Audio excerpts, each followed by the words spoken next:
sa detalyado, very detailed, comprehensive overview of the 2025 midterm elections. Congratulations for your efficient efforts. Very exciting. And see who wants to ask the first question? Please. Okay, introduce yourself to the chairman. Chair, ako po si Okay. JC Brown, TV5. Sir, yung nabanggit niyo, 66 out of the 83, yung parang, tawag dito, Qualified. qualified na po ba? Initial pa lang po yun, initial, sapagkat base sa determination ng law department namin, sila yung nag-qualify po sa standard na sinet po nila. Yun naman po ay hindi pa final, sasabit dyan sa Comelec and Bank. Pero 66 yan. At yung iba kasi, kung bakit hindi pa niya isama doon sa legitimate candidate, sapagkat marami kasi mga kandidato na merong dalawang grupo sa kanilang partido. Ibig sabihin, dalawa nga nagsasabing sila may-ari ng partido at yung dalawang grupo na yan ay nag-issue ng CONA, Certificate of Nomination and Acceptance, sa magkakaibang kandidato. Ang rule po natin, kung ang kandidato sa Senado ay 12 at yung political party ay nag-endorse ng mahigit, inuulit ko, kung nag-endorse ang political party ng mahigit na 12 sa senador, lahat ng kandidato nila ay independent candidates. So, ibig sabihin, ngayon po, kinakailangan muna natin alamin sino ba talaga ang tunay na lehitimo may-ari ng mismong partido na yan. Madami po nagkaganon. In fact, sa party list, meron nagsabit 3 set ng nominees, 3 grupo. Meron isa nagsabit 4 na sets ng nominees na naglalaban-laban, nag-aaway-aaway doon sa grupo na yan. Hindi po namin muna may consider kung anong grupo ang tunay at dapat nakilalanin. Pero, yung partido nila, wala pong problema, hindi po maapektuhan yung accreditation. Yun lang mga in-issue nilang CONA at saka yung mga nominees. Sir, yung sa 66 out of 183 na pinanggit yung valid, legit candidates, what makes them valid and legit candidates? Una yung iba doon, aminin na natin incumbent senators. Yung pangalawa doon, at aaminin ko, meron doon na tumatakbo isang mangingisda na sa ating palagay, kahit mangingisda siya, kinakailangan maisama siya doon. Sapagkat, again, hindi palaki ng kahirapan upang tumakbo.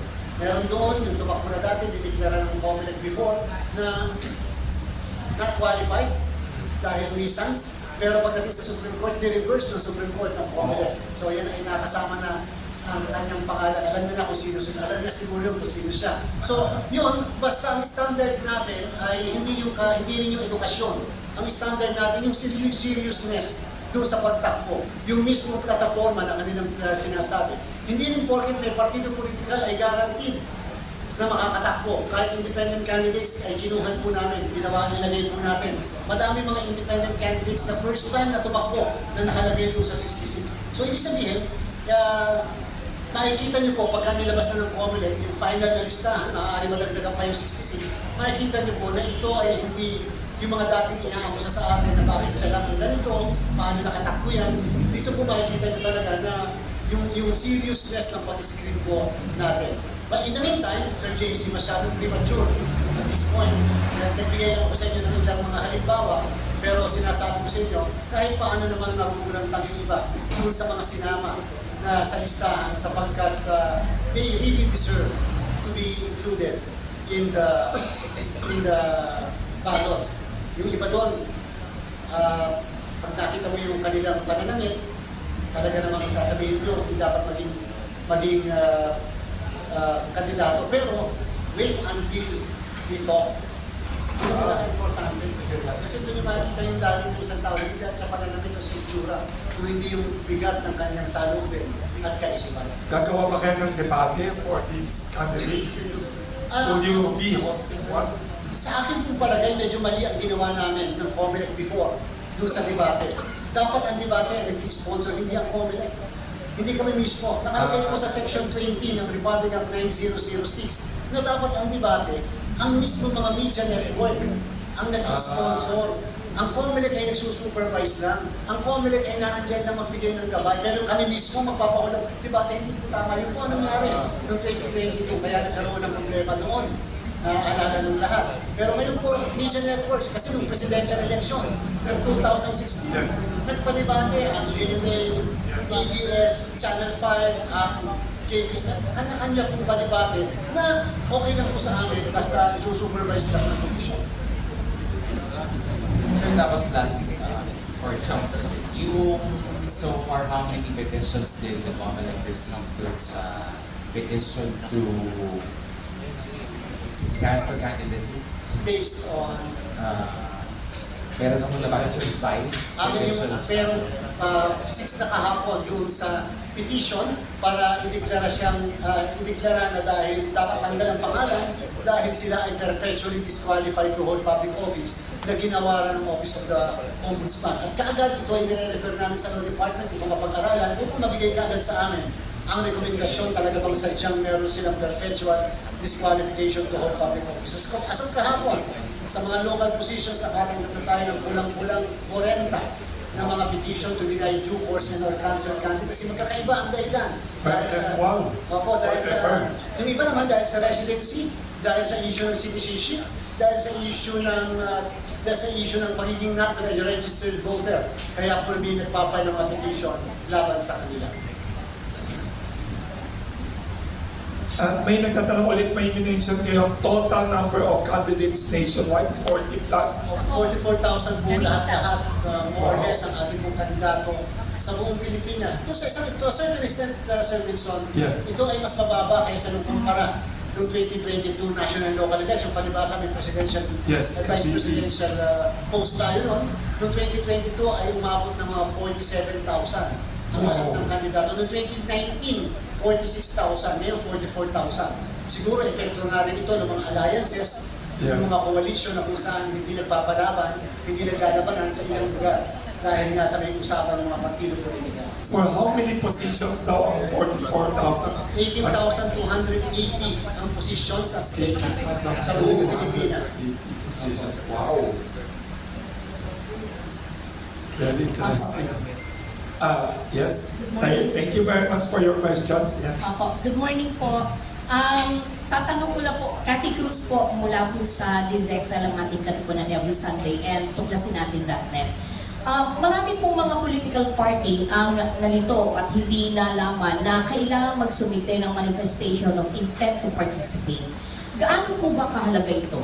Ano-ano po ba ang dapat tandaan at paghandaan ng mga partido at maging mga party list para makapag-comply ng mga nasasaad o inilalabas yung resolusyon? At dahil sa nakakanap ko pong informasyon, napakahigpit nyo raw po sa deadline. At isa pa pong pakiusap po nila, bakit daw po ang overseas division o section po ninyo sa Comelec, ang siyang lagi lang pong nag-i-email sa mga national political party, pero yung pong mga resolution na inilalabas nyo, hindi nyo po sila nakaka-furnish, kundi nalalaman na lamang sa balita at pag nabisita po ang inyong website. Una po, doon sa mga notice individual, isipin niyo po kung meron tayo 160 na party list, mukhang napakahirap i-notify lahat dyan. Base sa ating umiiral na patakaran at kahit sa batas, kinakailangan i-publish lang yung mga resolution ng Comelec, hindi lamang sa 2 newspapers of general circulation o hindi kahit sa ating website. Available po lahat, yung lahat ng resolution patungkol dyan. Ngayon po, tungkol sa manifestation of intent to participate, yan po ay hindi applicable sa mga political parties na nagpapatakbo sa national and local positions. Yan po ay applicable sa mga party list organizations sapagkat yan ay provided ng Republic Act 7941 na kinakailangan yung lahat ng political parties or party list na magpaparticipate sa ating halalan sa party list ay kinakailangan mag-file ng manifestation of intent to participate. At sure po ako, alam na alam yan ng lahat ng natitirang 118 na party list yung existing at lalong alam na alam ng 42 na naka-accredit lamang sapagkat doon sa pinay nilang petition for accreditation ay kasama mismo yung manifestation of intent to participate bilang isa sa mga requirements na kinakailangan i-file. So, yung iba po, tama, yung iba sinasabi wala daw po silang na-receive.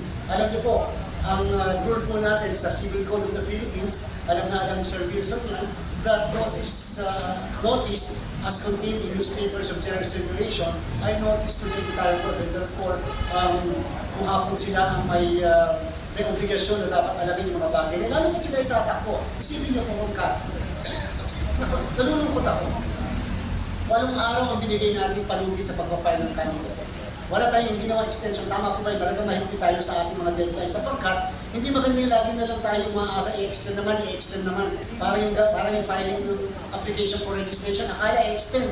Kaya yung huling araw talagang dumagsa. Hindi po pwede ganun, kailangan sanayin natin, lalo sa election ng lahat, na mayroong panuntulan, mayroong deadline. Para po hindi yung extend tayo na extend, nasasanay. Tapos pag in-extend naman, another extension ang hihingin. So hindi na po tayo ganun ngayon. Ito po yung pinapatupad natin mga pagbabago.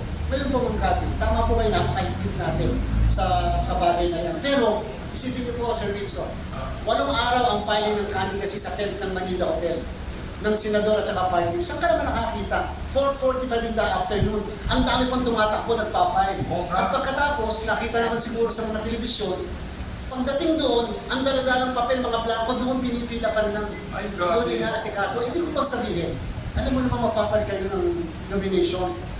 8 araw yung binigay ng komisyon. Siyempre bago pag 8 araw, naghanda na siyempre dapat ang partido, doon gagawin, doon hahabulin. Pero kita niyo po ang ginawa natin, leniency. Basta humabol bago mag-alasiko sa buong bansa, tatanggapin pa rin ang COC. Basta nasa labas ng lugar kung saan tinatanggap Sa natin. venue. Opo, 20 meters, tinatanggap pa rin natin. So pag din may mga ganun po, sana sa susunod, lalo na po yung mga party list, lalo na po ang mga political parties, yung pagtakbo niyo po ay mere privilege. Hindi po ito absolute right. Kinakailangan tayo ay sumusunod sa mga patakaran. Sapagkat naniniwala ako, ang kandidato hindi sumusunod sa patakaran, walang karapatang tumakbo. Yan ang dapat na hindi binoboto ng sambayanan. Sampulan ko po kayo Ma'am Cathy, kung mamarapatin nyo lang po. Nilagay natin sa ating, wala po kami magawa, decision ng Supreme Court, Peñera versus Comelec. Sila ay hindi pa kandidato pag nag-file sila ng kanilang candidacy. Yan po nakalagay sa kaso ng Supreme Court at nakalagay sa Republic Act 1969, Section 15. Ngayon, nag-file ng candidacy. Ang pagmumukha nila, kalalaki sa mga tarpaulin, bye-bye, hello, welcome. Di ba? Nandiyan po lahat. Hindi namin pwedeng mapatanggal dahil hindi pa po sila kandidato. Pero para sa akin, hindi ba dyan natin makikita yung pagtitimpi at pagtitiis ng ilang kandidato na kahit sila ay deklarado na aspirant, hindi pa rin nila ginagawa yung mga asal ng pagiging kandidato. Diyan titingnan ng sambayanan dapat, yung pagtitimbang, sino ba ang dapat nahihahalan natin. Sapagkat kahit walang patakaran, kung sa sarili mo hindi ka pa naman kandidato, bakit mo gagawin? Wala lang magawa ang Comelec kasi batas po yun. So yung pong ibig kong sabihin na sana yung pong mga susunod nating alala hanggang naandito ang inyong lingkod, kung ano yung patakaran, kung ano yung batas, yun ang ating susundin. Kung sa palagay po ninyo istrito, ay ganun po talaga. Kasi pag maluwag ang Comelec, lagi na lang sisisihin. Pagka mahigpit, lagi na lang sisisihin. Mas maganda na mahigpit kaysa maluwag tayo. Dahil sa bandang huli, ang purpose natin ayusin ang ating alala. Hindi po ba napakaayos ng filing ng certificates of candidacy natin? For the first time, Oh yes, very ganun orderly. kaayos ang ating filing ng candidacy. Another question ko lang po, sir. Paglilinaw lang po, kasi medyo isa sa mga naging panauhin po ni Sir Wilson dito sa Pandesal Forum ay si Vic Rodriguez, yung dati pong Executive Secretary po ni Pangulong Bongbong Marcos, na tungkol din po sa pagpaparehistro ng mga social media accounts at websites ng mga political party at maging ng mga kumakandidato. Pwede po bang, sabi niya po kasi ay ito raw po ay sabi niya paglabag sa saligang batas sa freedom of expression. Ano po masasabi? Tingnan niyo po. At ako po, I highly respect the opinions of everyone. Yun po gusto ko sabihin sa inyo. In a democracy like ours, yung free speech is always respected. Dapat po ganon. And freedom of expression. Pero, bakit po ang mainstream media, kayo, TCXL, ang Channel 5, ang ABC5, ang ABS-CBN, ang Lingkod Kapamilya, ang GMA, ang lahat ng naandito ngayon ng media entities, bakit regulated ng Comelec pag darating ang campaign period? Bakit kinakailangan isang dito sa amin ang lahat ng mga kontrata na pinapasok ng mga networks ninyo at yung mga kandidato political parties? Meron pa tayo, may bayad. For every 30 seconds, ganito ang rate. Subject pa sa aming control. Pwede nga sabihin namin dapat 50% discount. At the same time, meron 120 minutes kapag ka-TV at 90 minutes kapag ka-radyo per station. Yun ang sabi ng batas natin. Ibig sabihin, highly regulated ang mainstream media. Bakit pag social media, hindi namin nare-regulate? Parang may mali po tayo doon. Hindi po ba? Eh kung nare-regulate nga namin ang lahat ng franchises sa buong bansa, sabi ng saligang batas under Article 9C, bakit hindi namin kaya i-regulate ang social media sapagkat napakalawak sila? Napaka-unfair. Hindi ba ang purpose kung bakit may regulation is to ensure equal opportunity for all? Naniniwala po ako na kinakailangan i-regulate ang social media sapagkat meron po dyan, social media kasi 24 hours na andyan yung post mo. Hindi ba pwede mong tirahin yung isang kandidato o pwede i-promote mo ang isang kandidato? Pero walang regulation. Eh paano ginagastos doon?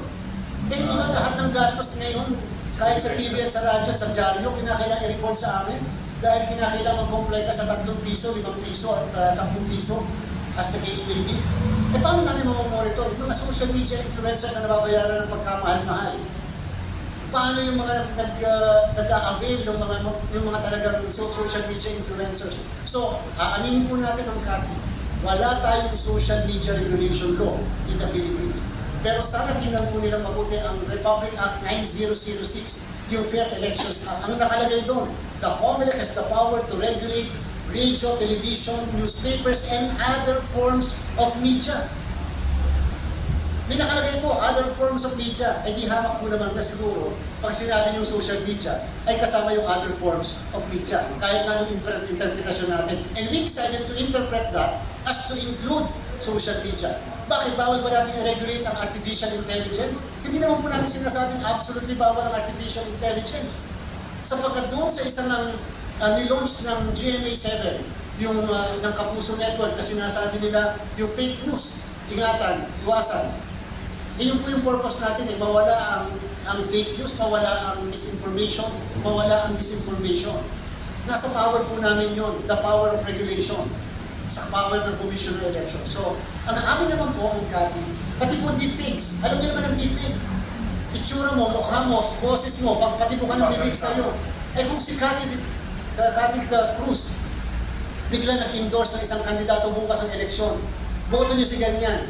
Naniwala ang lahat ng kanyang mga supporters tagapakinig na talagang endorsement na yung pala hindi siya. Yung pala AI generated, yung pala deepfake. Naniwala na ang lahat. Paano ko magagawa ng... So sa amin po, irehistro lang naman. Hindi mo namin sinasabi tatanggap. Irehistro. Kapag hindi, ipapatake down namin sa mga platform yung mga post na yan. Lalo pa't pangangampanya ang usapan. So that, pag nirehistro, pantay-pantay, mahirap mayaman, nakaregister ang kanilang social media account. So, kulang naman ang intention namin. Ngayon, kung sa palagay po ng iba mga Kati, ay may violation ng karapatang pantao na nakalagay sa saligang batas, yun po yung purpose natin. Kung walang magsisimula ng Kati, paano natin matatry na pwede pala? If somebody would like to question our action, better, welcome po. Para makita natin, malaman natin, kung COMELEC mali ka, hintayin mo ang batas. O kaya COMELEC, hanggang dito ka lang. Para at least nalilimit natin. Kasi sa mga susunod na halalan, mangyayari lahat ito. Kaya kung namin sinusubukan ng mga batas, the only way to prove whether the COMELEC is right or wrong is to go to the Supreme Court and let the Supreme Court decide whether our action is legal, valid, constitutional or not. Last question na lang po. Kung may nais po kayong amyendahan sa batas po kung saan po ang COMELEC ay napakamakapangyarihan po lalo na sa panahon ng eleksyon, ano po yung para maisaayos lalo na po sa pagtatanggap? Kasi marami po ang nagre-reklamo, bakit siya nakatakbo? Eh, di ba, guilty nga yan. Lalo na mga nakaposisyon po ngayon. At involved, na patunayan na involved po sa illegal drugs. Yun po. Thank you. Yung buong Omnibus Election Code, dapat i-revise yan, hindi lang i-amend. December 3, 1985, nagkaroon na ng 1987 Constitution, nag-i-exist pa yung batas na pinapatupad ng COMELEC. Tingnan niyo po, Jurassic na law, tapos hindi nababago hanggang sa kasalukuyan. Eh, nakalagay doon, sa katulad ng binanggit mo. Sabi niyo, na merong kaso na. Yung iba nga, convicted pa eh, ng drugs, ng rape, ng whatever. Ano sabi ng batas? Can run. So long as there is no final judgment of conviction. Eh, kailan pa nagiging final ang judgment ng conviction? Kapag ka naapila sa Korte Suprema, sinabi ng Supreme Court, final ang executory. Hanggang nakaapila, makakatakbo. Halos Sos versus COMELEC, hindi ba? Kahit nakakulong, pwede makatakbo. Yung mga nakakulong, nakakaboto po eh. Nasa batas po natin. At pangalawa, gawin ko ng dalawa po yung papa-amend natin at papa-revise. Hindi lang po yung mismo omnibus election, kundi party list law. Yes. Eh, 1998 pa yun ang gawin, kahit isang section, kahit isang salita doon, walang nababago. Ngayon, sasabihin ng mga kababayan natin, kasi prostituted na sistema. Ang COMELEC po ay tagapagpatupad lang ng batas. Kung ano yung nasa batas, yan po papatupad natin. Pagka wala sa batas, hindi namin pwedeng gawin sapagkat bawal na bawal po yun. You are usurping the power of Congress, ika nga. So therefore, kailangan baguhin para po ayusin natin ang party list.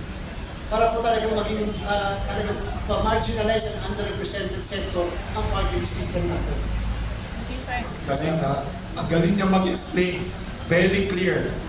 Swerte naman mga estudyante nyo. Magaling ay next question. Please state your name again. One po from GMA. Yes. Sir, ano po yung, hanggang saan lang po yung naging participation ng St. Timothy's Construction Company sa joint venture? Financial po sila. Sila po yung ang lahat po kasi ng mga magpaparticipate sa COMELEC, meron sinasabit silang NFCC, Net Financial Contracting Capacity. Ibig sabihin nun, sa Tagalog natin siguro, mas maganda, sila yung may pang-pondo. Halimbawa, magpapagawa si Sir Wilson dito ng kanyang bakery dahil nagkaroon ng problema dito, papagawa niya. Yung mismong contractor nito, pwede magpakita kay Sir Wilson, kahit hindi muna kami bayaran, meron kaming pang-pondo, meron kaming pang-tustos dun sa gagamitin namin mga bakal at saka yero dito, kahit hindi muna kami bayaran. Kasi minsan nagtatagal ang bayaran sa pamahalaan eh. Dahil nga sa tinitingnan pa mabuti yung lahat ng mga diniliver, etc. So yan ay parang guarantee na meron kami pang-tustos. Eh in fact, hindi nga po nila nagamit yung credit line na yun eh. Sapagkat nakapag-deliver na nga po sa amin ng lahat ng 53% ng 57% ng lahat ng mga makina. So ibig sabihin, hindi po sila involved sa technical. Wala po silang pakialam. Ang technical po ay purely sa South Korea, sa Miro system. Financial sila. Ngayon, sabi namin, sa dalawang natitirang joint venture nila, o sige, dahil nawala na yung may net financial capacity, which is requirement Sir Wilson, para sa bidding, sa tinatawag na procurement requirement, sabi namin sa natitira, o kayong dalawang natitira, kayo ang magsukulay ngayon ng NFCC. At obligasyon nyo yan, sapagkat hindi porket nawala yung mismong isang contracting party, ay wala na yung inyong obligasyon sapagkat nakalagay sa mismong Civil Code of the Philippines. Kapag yung joint venture ay nawala na isang partner, the obligation of the remaining partner shall be jointly and severally. Kahapon po, naisabit sa amin nung natitira dalawang partners ang NFCC. At ito'y kasalukuyan na namin nire-review kung fully compliant sa nire-require namin. Binigyan po namin sila ng 10 araw, nakakadalawang araw pala, nagsabit sila ng bagong NFCC. So again, huwag po mag-alala ang sambayanan. Hanggang doon lang po sila sa financial. Thank you, sir. Sir, and di ba ang promise ng COMELEC, sir, ipopost sa website Yes. ng finalist ng mga candidates. Yeah. So, kung December, sir, ang target natin na finalist, kailan po maipopost sa 2 website? weeks mula October 8, mapopost na po sa website ang lahat ng certificates. First time po yan sa ating Nationwide, kasaysayan. First time po sa ating kasaysayan na ang lahat ng 44,000 na certificates of candidacy ay amin po ilalathala sa COMELEC website. Opo, ilalagay po namin sa COMELEC website. Malalaman ng mga kababayan natin sino siya, ilang taon na siya, anong background niya, saan siya nakatira, sinasabi niya. Wow. Tatanggalin po lang namin yung mga ibang bagay doon na hindi dapat personal. Halimbawa, yung signature, o halimbawa yung email address, o kaya yung kung may cellphone number, tatanggalin natin yan. Pero yung mga requirement ng batas na nakalagay sa Section 74 ng Omnibus Election Code, i-retain po natin. Lahat-lahat pati party list, ilalagay po namin para yung mga kababayan natin kilala kung sino yan. At the same time, pwede sila mag-file ang mga kaso laban sa mga palagay nila hindi qualified. Pero sir, yung list na po na yan na ipopost natin 2 weeks after October 8, Hindi po yung malinis. Yan po yung COC ng lahat. Yan yung certificates of candidacy na ilalagay po natin lahat-lahat sa website. Sapagkat, para sa kaalaman din ng lahat, for the first time din sa kasaysayan natin, lahat ng statement of contributions and expenditures ng lahat ng kandidato ay ipopost din namin sa website later pagka sila ay nagsubmit. Para alam natin sino ang nagbigay, saan ginastos, magkano ang natira, meron bang binayad ng income tax. So yan po lahat dapat ilalahat.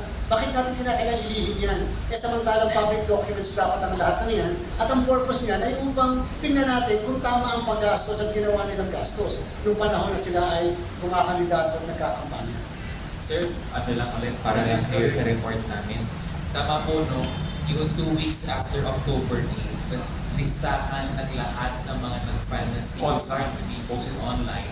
Tapos come December 13, yung malinis na listahan na ipiprint po sa mga balota. 2 weeks from now, hindi list, COC. Ipopost natin. Certificates of candidacy na final nila.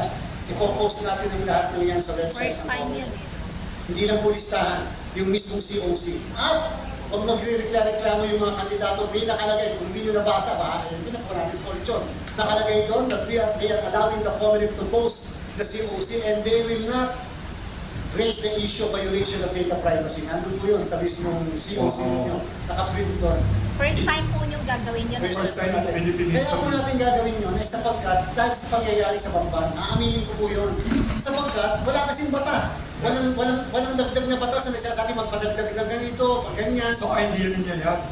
Sapagkat pinakailangan po natin yung gawin, wala lang po bawal. So mas magandang ilagay natin yun. Why should we keep secret the certificates of candidacy? Di ba kapag ka naghahain ka, ina-announce mo sa buong mundo, baka nagpapapicture pa, Oh. kasama yung pagmumukha nila at saka yung mga ID, bakit ipagbabawal, ipalathala? Paano malalaman ng sambayan ng kung sino siya? This is the Definitely, first time in the world also. hindi ko na po alam kung Baka possible in the world pa.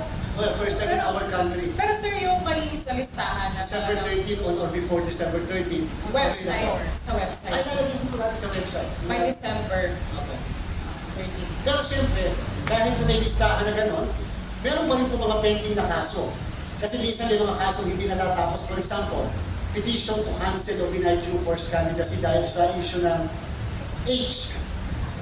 Kalimitan po, minsan tapos na election, di pa natatapos. Kasi bakit? Mahaba ang proseso. Merong division muna, tsaka siya ay end back. May mga ganun po. May underage o overage. Ay, meron po underage.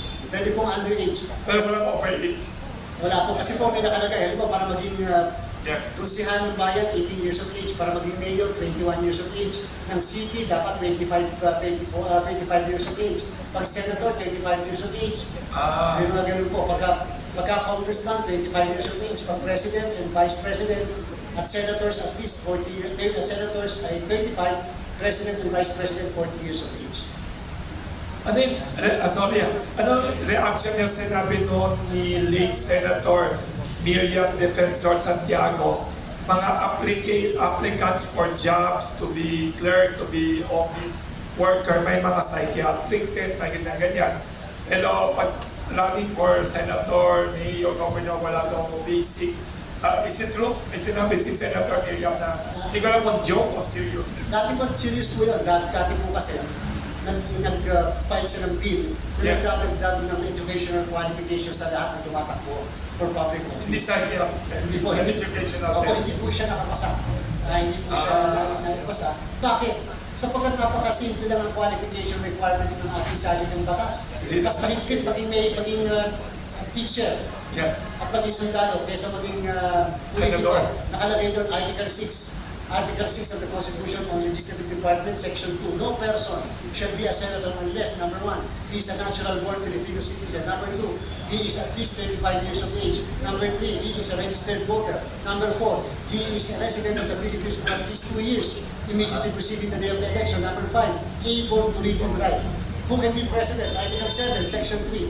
No person shall be president of the Philippines unless, number 1, he is a natural-born Filipino citizen. Number 2, at least 40 years of age. Number 3, a registered voter. Number 4, must be a resident of the Philippines for at least 10 years, immediately preceding the day of the election. And number 5, must be able to read and write. Yan lang po ang qualification na nakalagay sa saling ng batas. Very interesting. Parang professor talaga, magaling. Magaling kayo magkwento. And you have a good memory. Ay, Ano po yung mga grounds para po matanggal po o matanggal Grounds po to sa remove. accreditation ang isang political party o parties? Pagka siya ay financially supported by the government, in one case, MAD versus the Commission, mamamayan against droga, hindi po ba? Patunayan at that time na supported by the government. Number 2, supported by a foreign government. Number 3, nag-violate ng Comelec rules and guidelines, katulad po nangyayari sa Anwaray versus the Commission on Election. So, yan po ay mga naging religious group or organization. Yan po ay pwede maging ground ng cancellation ng registration as a political party or party list. Yung po bang mga political party na hindi po nakapag-participate ng a certain bilang, Yes. kasama po ba sila sa pwedeng ma-delist? Kasi po, kung magiging strict ang COMELEC, merong provision, kung hindi ako nagkakamali, Section 76 ng Omnibus Election Code, na dapat yung isang political party ay merong certain percentage na makuha doon sa area kung saan sila otherwise that will cause the automatic cancellation of their accreditation. Pwede po namin gamitin yung later para po mag-weed out ang mga ibang political parties na wala naman palang mandato sa sambayanan. Hi, Chair. Andrea po from ABS-CBN. Yes. Chair, meron po ba tayong deadline na binigay for the registration ng mga social media accounts? And nabanggit niyo po na i-block, ay parang ipapa-alis sa platforms yung mga Indians. Like, how do we plan to parang monitor everything para hindi have enough manpower? Ano po yun, Ma'am Andrea? December 13 ang deadline para sa pagpaparehistro ng lahat ng kandidato, lahat ng political parties, lahat ng party list. Hanggang December 13, kasama na po ang mga campaign staff, kinakailangan parehistro. At least, So this stuff. para makasigurado sila hindi basta-basta mapapatake down. Kasi po makikipag-ugnayan kami ng mahigpit sa ating mga platforms, katulad ng X, Google, Facebook at iba pa. At sasabihin namin sa kanila, makikipag-ugnayan kami na kapag kaya ay hindi nakaregister, sasabihin namin ang lahat ng mga social media accounts ng mga kandidato party list, political parties, at kapag hindi na dyan, pwede i-take down yung lahat ng mga nakapost na yan. Kasi nga po, dahil sa regulated sila dapat. Aaminin ko po, Ma'am Andrea, kung meron kang 44,000 na kandidato, sabihin mo na lang, Ma'am Andrea, na meron kang sabihin na natin na meron kang 10 accounts ng isang kandidato, that's 4.4 million. Therefore, ganun po kadami ang aming po i-monitor ng mga kandidato. Napakahirap. But then, ang point namin is, at least, kung tatalima at makikipag-ugnayan sa amin ng mga platform, madali po namin ma-regulate. Aaminin ko rin po, Ma'am Andrea, na baka kasi magkaroon ng akusasyon, katulad na nabanggit ni Ma'am Cathy, na may intrusion sa freedom of expression. At least hindi po kami ang nagtanggal. Ang nagtatanggal yung mga platform. At remember, ang mga platform ay may sarili silang mandato at may sarili silang pagpupulis ng kanilang mga nakalagay dyan. Pwede nang tanggalin anytime ang inyong mga nakapost na hindi maaakusa ng violation ng constitutional right of freedom of expression. Galing. Pero nag-start na, Chair. Start na po ang registration, pwede na po hanggang December 13 naman. Website po na COMELEC. Sa opisina po ng Education and Information Department. Ngayon, wala pa po akong datos because siguro po by next week magkakataan kung may mga nagpa-register na. Siguro, Ma'am Andrea, kaya wala pa rin paparehistro, kapapay lang kasi ng candidacy. And therefore, hindi muna sila magpaparehistro hanggat hindi final kung sila ay makakatakbo o hindi. So gusto rin muna nilang malaman kung sila baka bigla madeklarang nuisance. O kaya bigla makancel ng kanilang candidacy, ba't ka naman sasabit-sabit ng post kung hindi. So siguro may mga ganon. Kaya ayaw kagad nila magsabit sa amin. Chair, naka-specify din po like which platforms, which social media platforms were it? Wala po, kahit na anong platform yan ay kinakailangan po i-register sa amin ng social media account. Ito po, Ma'am Andrea, Sir Wilson, ay first time na ginawa ng COMELEC sa kasaysayan din natin. First time po ito. Kasi nga po, napakahirap naman na meron po tayo nagtripanan sa social media pagkatapos hindi namin ma-control. Paano yung mga troll farms? Paano yung mga fake news? Paano yung mga misinformation at saka disinformation? So, kinakailangan po labanan namin yan kahit masabihin nyo na bordering kami sa constitutionality or unconstitutionality. At least the COMELEC is doing something. If we have that power to regulate, then we should use the power to regulate in order to ensure equal opportunity for all. Sir, baka lang po meron kayo share na reminder to all the aspirants. Maganda yan. Kailan ba What are your dapat sila advices? pwedeng mga kampanya? Kasi Oo, di ba naman kami? oo, yung mga work department. Kasi parang meron po sila Maganda yan, maganda yan. na mga posters. Yes.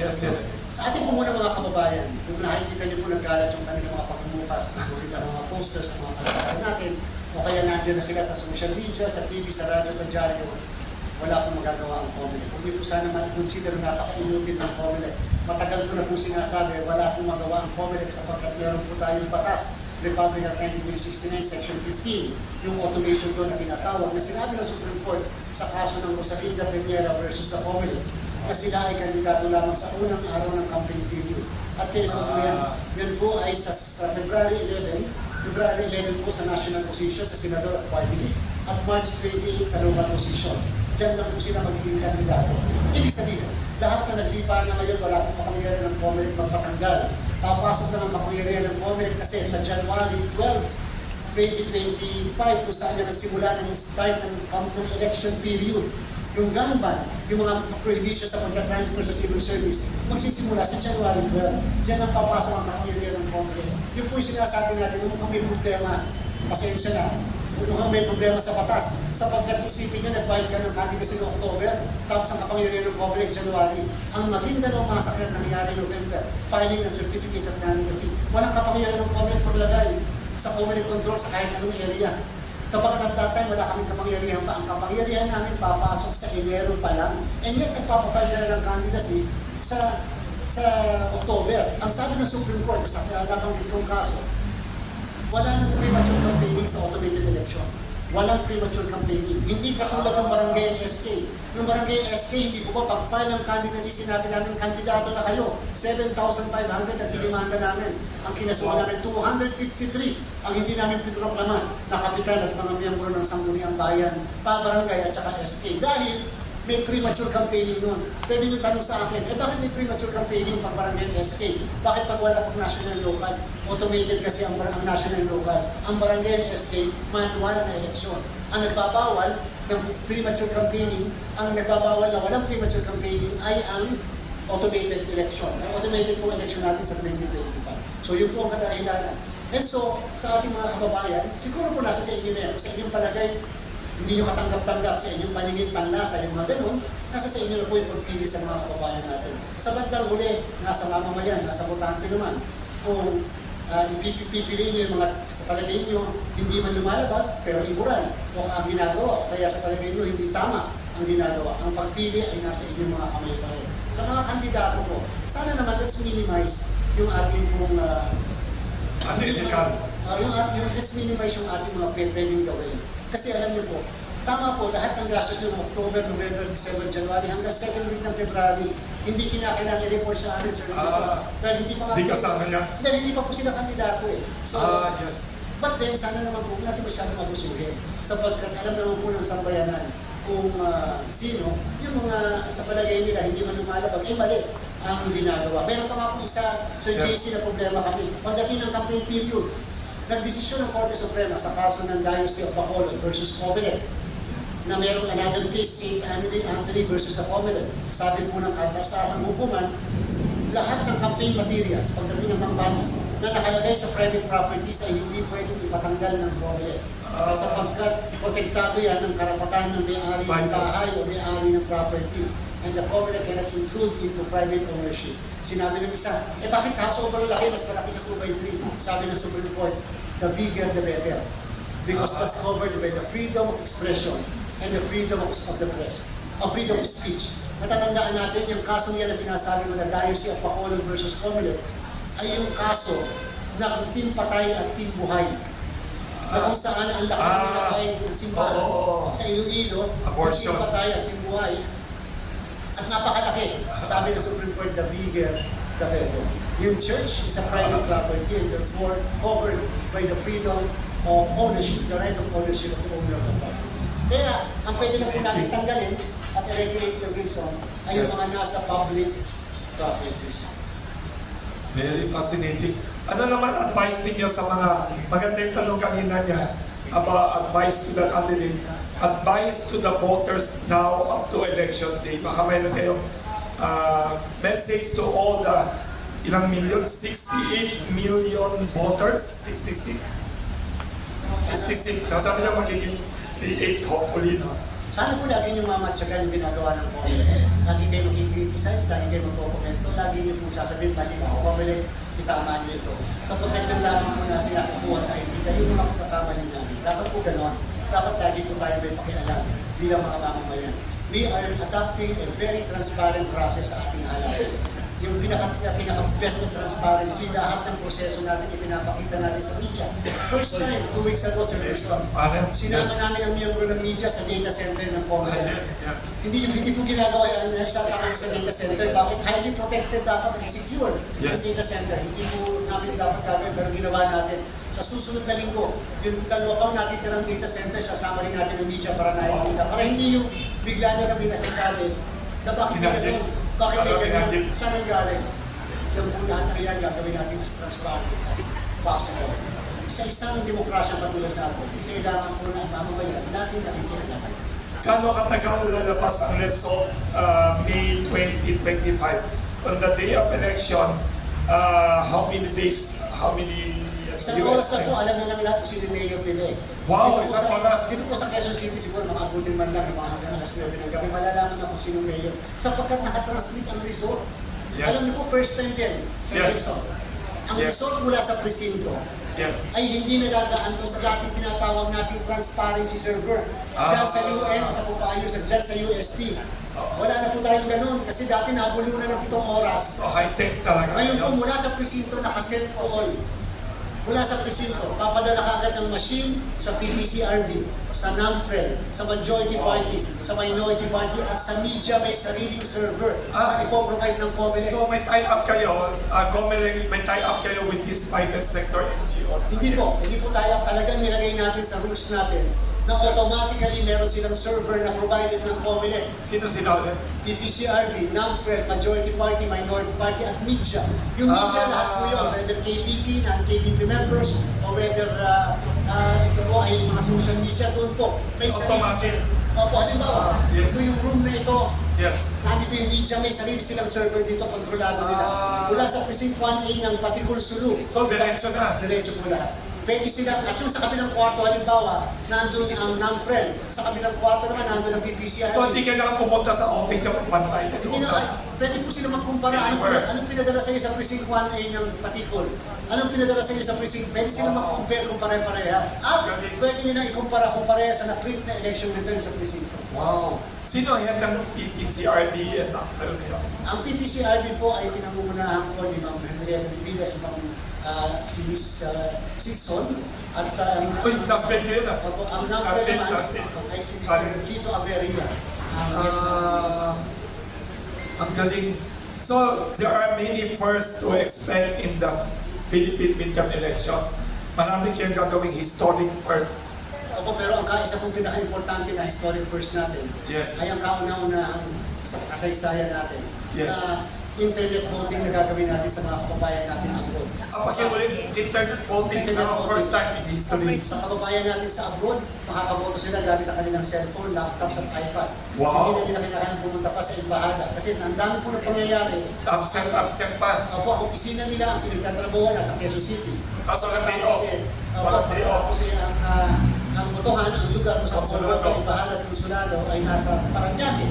So, first time ito in history. Ngayon po, lalo si Ferrers, yung mga kababayan natin, Nasa barko. nakakaboto na gamit lang ang cellphone. At we will ensure that the results are credible and secure. How many are these overseas votes sa tingin niyo, estimate? Sa buong mundo po, sa kasalukuyan, hanggang July 15, meron tayong Yes.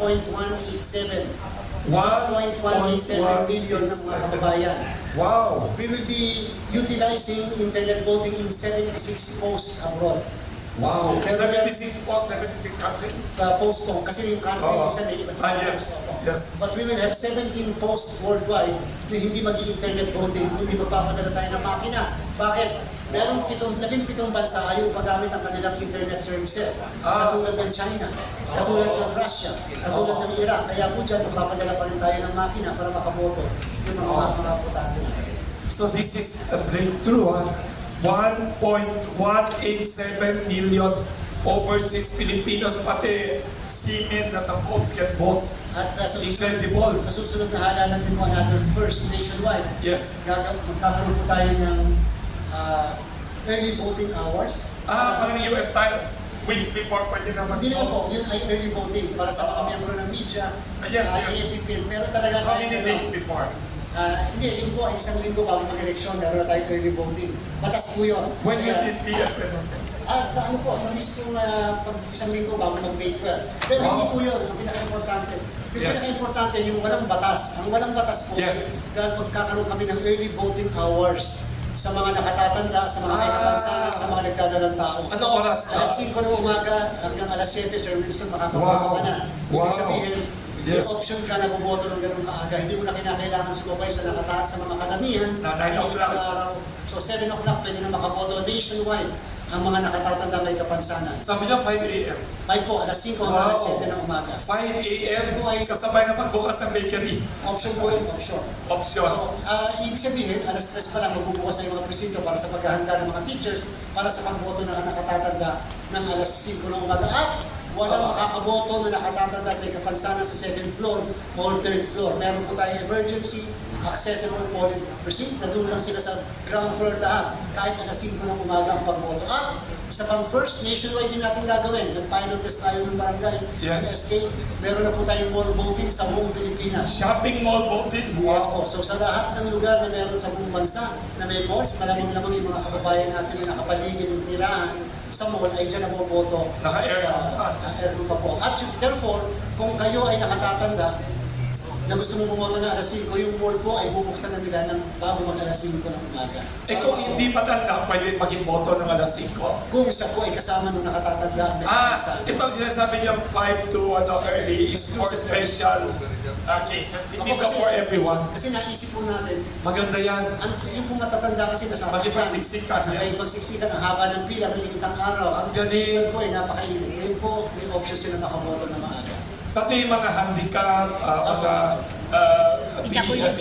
At yung pong sasama sa kanila ng mga kamag-anak para sila ay tulungan, kasama na rin po namin pumubotohin ng maaga. wala sa batas yan, inisipan ninyo yan. Kasi po pinupursige sana namin yung isang batas na pabotohin ng isang linggo bago mag-eleksyon ng mga nakatatanda at mga may kapansanan. Sa mga journalists na who are busy during Meron po sila, pwede po tayo sa tinatawag na Mayroon na. early voting, may batas po tayo dyan. When is that? A week before the election, makakaboto po sila. Basta registered sila sa COMELEC at ang registration po ng mga media, Yes. military, PNP, teachers, ay hindi po yung mga frontliners ay mangyayari ngayong Pebrero ng 2025. So 1 week before, all the people na guest natin sa Palisol Forum, Pwede po makaboto sila. how do you register? Do you have to bring an ID na your comments paper? Dapat may mga certification na lang mula sa BJ entities. So nakaraang election po, meron tayong 88,000 na mga early voters mula sa media, sa PNP, sa AFP, sa teachers dahil hindi sila makakaboto sa araw ng election. Very At ang fascinating. nakaboto po doon na